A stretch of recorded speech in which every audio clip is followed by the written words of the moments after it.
And this is an unqualified opinion, and basically there's 4 different types of opinions that can be given on an audit. This unqualified opinion is the highest form of opinion. It basically says that that nothing came to our attention during our audit that would cause us to qualify our opinion in any manner, and also that we were provided all the information that we asked to examine.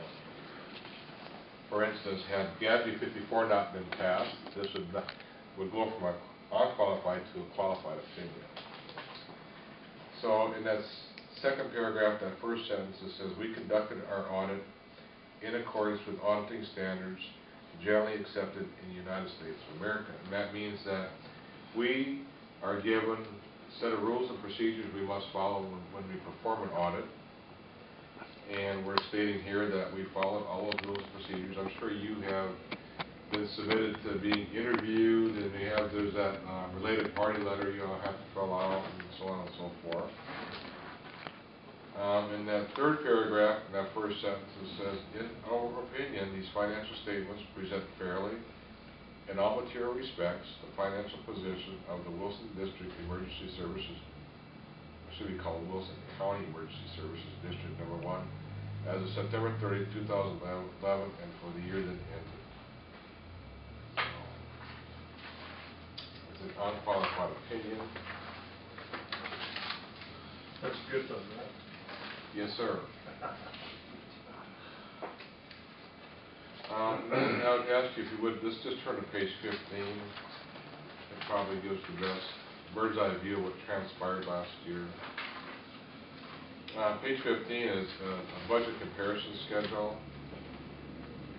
That third column is the actual income and expense numbers, and in that second column is your budget. You can see at the very top, your property taxes, you had budgeted $448,000. You actually collected $455,000. So you're over budget by $7,000. Total revenue, you had $500,000. You budgeted $484,000. Your expenditures, your budget expenditures, you had $177,000 budgeted in your budget expenditures. You had $150,000 actual expenditures exactly. And that goes down to so it says net change in fund balance is budgetary basis of $250,000. Then you bought I believe a fire truck and a pumper, I believe you bought last year, $174,000. And then you have principal and interest last year on that on your loan, $27,000 principal and $50,000 interest. So overall, for the year, you increased. You had a gain, I guess, of $132,559. You had a beginning equity of $139,899, and that gives you an ending equity of $272,458. And you compare that to your expenditure, your total expenditure. You flip back to page 14, excuse me, page 13. You compare your ending fund balance of $272,458 to your actual overall expenditures last year of $367,000. You have a ratio of approximately 2/3, which means you have about a 66% coverage of your ending equity compared to your expenditures last year. So you're well over the 25% coverage.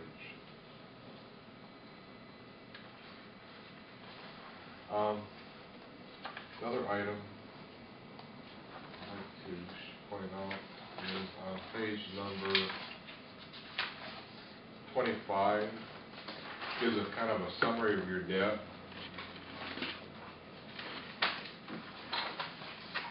On page 25, you had a capital lease.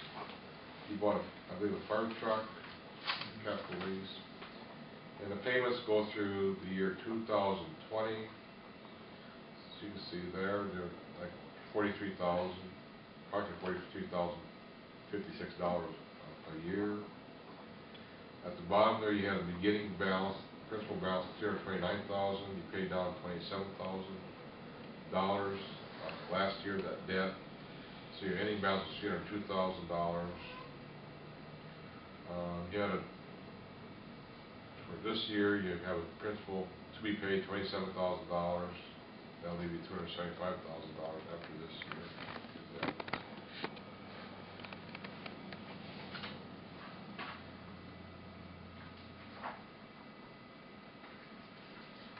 In the governmental activities, that is what we're paying to the Wilson County Appraiser District, right? No, that's our, that's us, we're the governmental entity. That's a This fancy- is So that. it's all That's a that. fancy way of saying it's general fund. Okay, What that is. so that's included in that. Pardon me?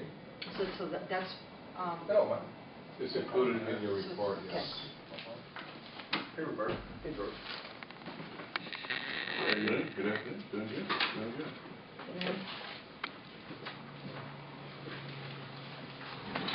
If I don't miss my guess by too much, we actually ended the year with more liquidity than total outstanding debt. Yes. Correct. Yes, sir. Let's look over here. Let's look on page number 9 and 10. Since you brought up, I never go over these two pages because nobody ever wants to know about them. But these are what we just looked at. Is what we call a modified accrual. It's GAAP, but it contains all the accruals and payables and receivables except for your capital assets and also your debt. So if you look on page 9,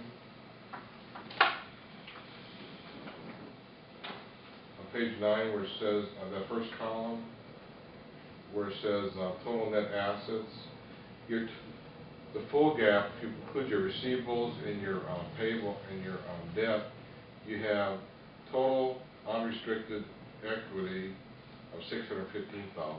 This is different from what we just went over, because you're also including your fixed assets and also your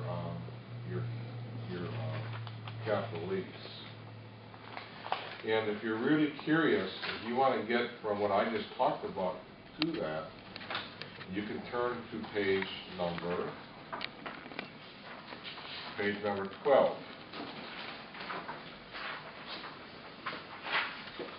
On page number 12, you see that first number, that $272,458. That is your equity for GASB 54 purposes and for the modified accrual.